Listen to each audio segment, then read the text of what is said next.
Di video kali ini, kita kembali belajar pada tema 9, subtema 2, muatan pelajaran Bahasa Indonesia. Isi iklan dalam media elektronik.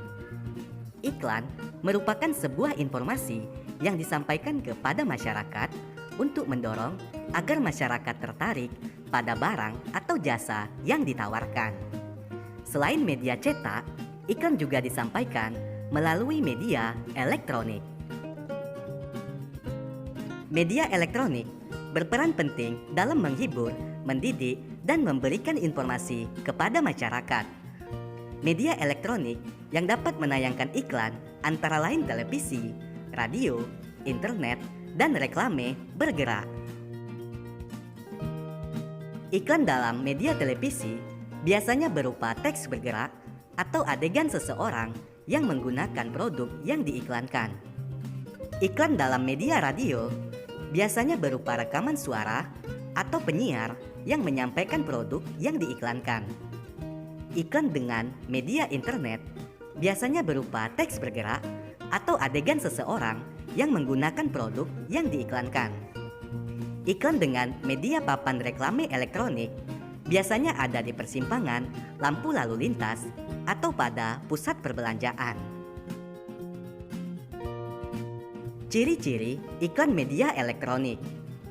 Iklan pada media elektronik memiliki ciri-ciri antara lain sebagai berikut. Pertama, iklan disampaikan dalam bentuk suara, gambar, dan gerakan. Dua, memiliki durasi waktu yang cukup singkat. Tiga, gaya bahasa mudah dipahami dan persuasif. Persuasif artinya mengajak seseorang agar tertarik dengan produk yang diiklankan. Empat, khusus untuk iklan radio, informasi produk yang disampaikan harus jelas, sehingga pendengar dapat membayangkan produk yang diiklankan. 5. Iklan biasanya diiringi oleh musik pengiring untuk menciptakan suasana yang mendukung isi iklan. Ayo perhatikan contoh iklan berikut. Pada iklan pertama, iklan tersebut memiliki unsur yang tidak lengkap. Alasannya, iklan tersebut hanya memuat gambar, tidak ada nama produk, kalimat iklan, dan keunggulan produk. Selanjutnya, gambar iklan kedua. Iklan tersebut memiliki unsur yang lengkap. Alasannya, iklan tersebut memuat gambar, nama produk, dan kalimat iklan yang menarik, serta keunggulan produk. Menjelaskan ciri-ciri bahasa iklan media elektronik.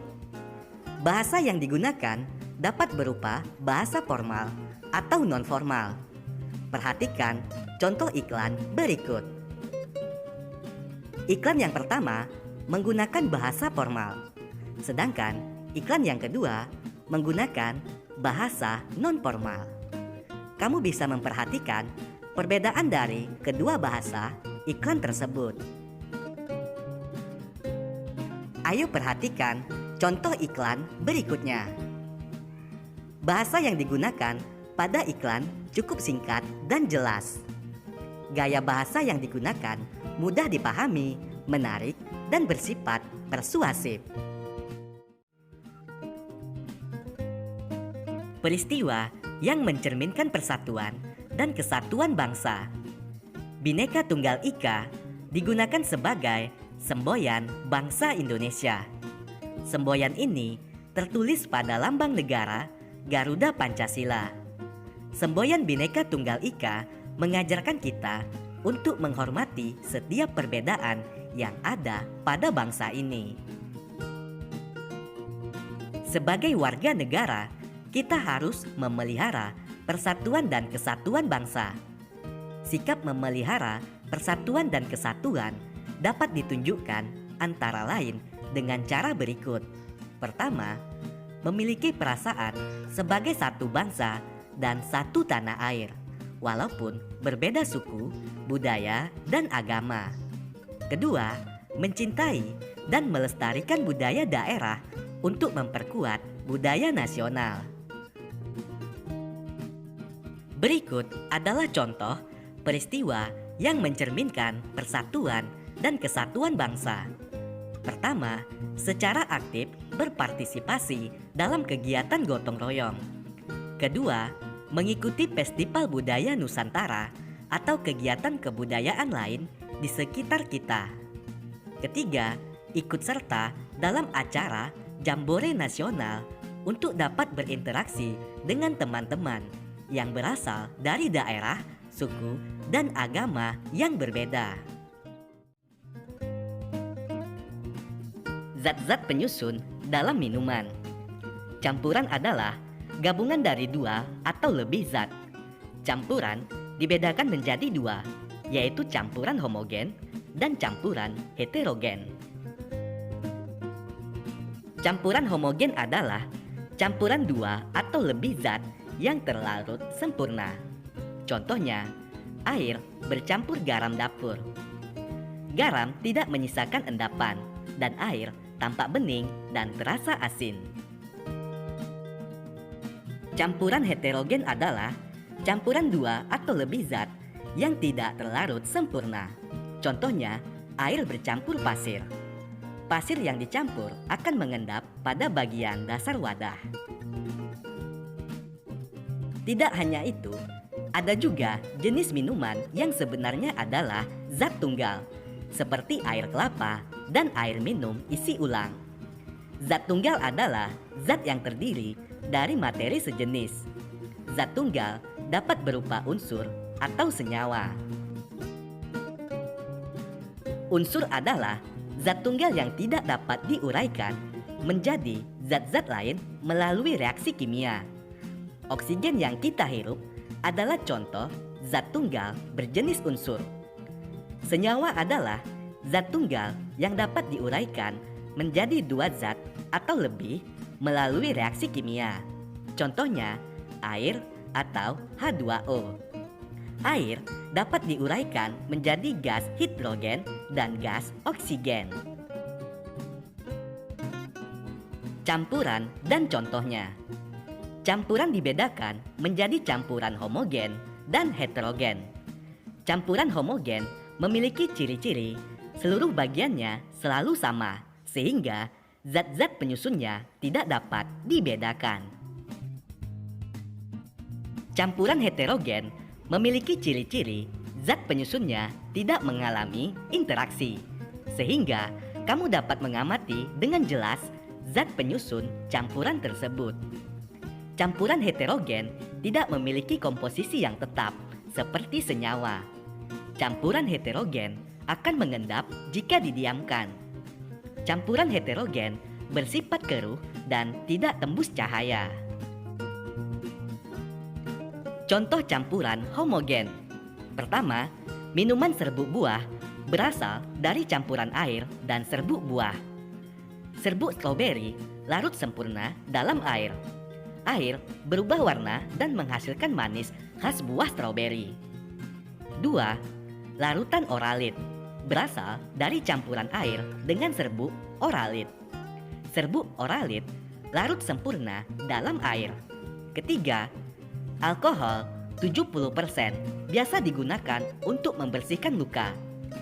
Alkohol 70% berasal dari alkohol murni yang diencerkan dengan air. Contoh campuran heterogen. Pertama, air kopi yang menyisakan ampas di bagian dasar gelas.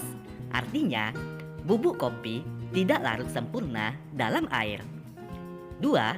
Air dan minyak yang tidak menyatu. Letak minyak berada di atas lapisan air. 3. Beras yang direndam di dalam air. Beras akan tampak mengendap pada bagian dasar wadah dan tidak larut dalam air. Produk hasil kegiatan ekonomi masyarakat. Kegiatan ekonomi adalah kegiatan yang dilakukan manusia untuk memperoleh barang atau jasa. Kegiatan ekonomi ini dilakukan dengan tujuan agar masyarakat dapat memenuhi kebutuhan dan mencapai kemakmuran hidupnya. Keberagaman kegiatan ekonomi masyarakat di Indonesia dipengaruhi oleh kenampakan alam dan sumber daya alam yang ada di sekitarnya. Oleh sebab itu, hasil dari kegiatan ekonomi masyarakat di setiap daerah pun berbeda-beda. Perbedaan produk hasil kegiatan ekonomi adalah potensi ekonomi yang dapat dikembangkan untuk meningkatkan kesejahteraan masyarakat suatu daerah. Pola lantai dalam tari kreasi daerah. Pola lantai tari kreasi daerah umumnya merupakan tari yang dilakukan secara berkelompok. Perhatikan salah satu contoh tari daerah asal Aceh, yaitu tari Saudati. Tari Saudati memiliki pola lantai lurus dan zigzag. Gambar berikut merupakan gambar contoh bentuk pola lantai tari kreasi daerah. Yang pertama, pola lantai vertikal, yaitu penari membentuk garis lurus ke depan atau ke belakang. Yang kedua, pola lantai menyilang, yaitu penari membentuk garis menyudut ke kanan dan ke kiri. Yang ketiga, pola lantai horizontal, yaitu penari berbaris membentuk garis lurus ke samping. Selanjutnya, pola lantai melengkung, yaitu penari berbaris membentuk garis melengkung. Dan pola lantai zigzag, yaitu penari berbaris membentuk garis zigzag atau berliku-liku.